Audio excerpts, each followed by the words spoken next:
Let's dig into all these Chase credit card rules. The 524, the 230, the 130, the 24-month same card rule, the 24-month same family rule, and the 48-month sapphire rule. Yes, what are all these? And how are they affecting your Chase setup? You gotta give yourself a raise. The Chase 524 rule is an unofficial policy that applies to Chase credit card applications. Simply, if you open 5 or more cards within the last 24 months between all credit card carriers, your application will be denied. So when building your credit card setup, you may need to think just a little ahead. Next, the Chase 230 rule. Chase generally limits credit card approvals to 2 credit cards over a rolling 30-day period. This isn't set in stone. Sometimes you can call the reconsideration line and work something out. But generally this is an issue with Chase. The Chase 130 rule. What? But the last one we went over was a 230 rule. Now there's a 130 rule? Yes, the Chase 130 rule. Quite simply, you're likely only going to be approved for 1 Chase business card within 30 days. And the Chase 290 rule. If you manage to get approved for 2 personal cards on the same day, Chase will combine these into 1 hard inquiry on your credit report. But if you do get 2 approvals on the same day, or even in the same month, you are better off waiting 90 days before applying for a 3rd Chase card. The 24-month rule and the same card rule. 2 separate rules, but similar, so let's lump them together. Here's a few bullet points.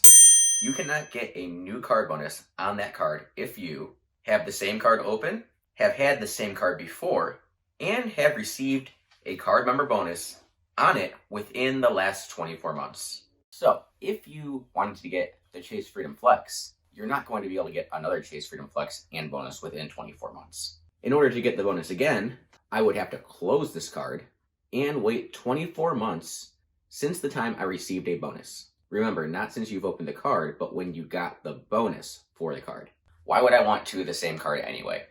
Valid question. Let me give you an example, as I'm going through this right now. Alright, example time. Say I have the Chase Sapphire Preferred. I really don't use it much anymore, and it's just not serving its purpose for that $99 annual fee I'm paying. And well, I want to downgrade it. First, I don't want to close it, so I don't take that credit hit. And I wouldn't mind downgrading to another Freedom Flex. If you downgrade a card from another card, you're not going to get that new card member bonus because, well, you are not a new card member. Now, as I called and attempted to get a retention offer, I just likely didn't have to spend on this card for them to even offer me anything to keep the card. So, they wanted me to downgrade into a Chase Sapphire with no annual fee. That's a Sapphire card. More about that in the last rule. So stick around till then so you understand why I won't downgrade to a Sapphire card. And I downgraded to another Chase Freedom Flex. And yes, I don't know if you caught that part, but there is a no annual fee Sapphire card. Unfortunately, it really isn't that great, and it will cause potential problems down the road if you're savvy in the credit card game.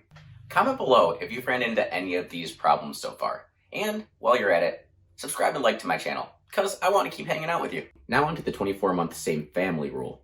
You cannot get a card and its bonus if you have any card in the same brand family open, or if you've had any card within the same brand family open in the last 24 months. This also does not apply to the same brand family in business cards. So if you have multiple businesses with different EIN numbers, you can actually apply for, say, the Chase Inc. Unlimited and have 2 of those cards, also still receiving the bonus. Now, every card is different between the core cards, the business cards, and the partner cards. So read the terms and conditions on each card before applying to make sure you are eligible for the bonus first and it fits your needs. And the infamous Chase 48-month Sapphire rule. You want to hear this one, believe me. You cannot get 2 Sapphire card bonuses within 48 months. And that's 4 years. And that is from the time you actually received your bonus, not from the time you applied for the Sapphire card previous. One of the reasons that I downgraded my Sapphire Preferred, because next year I will be getting the Sapphire Reserve, my next major top tier credit card that I'm going to work on. So if we circle back to earlier in the video, this is why I do not want to downgrade to the Sapphire no annual fee card. It's just the last big bonus I can get from the Chase ecosystem on their core cards. So I really don't want to screw that up. Anyways, any rules I missed?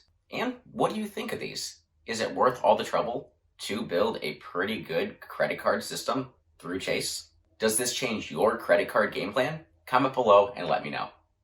Oh, and YouTube thinks you should watch these two videos next. So click on one of those.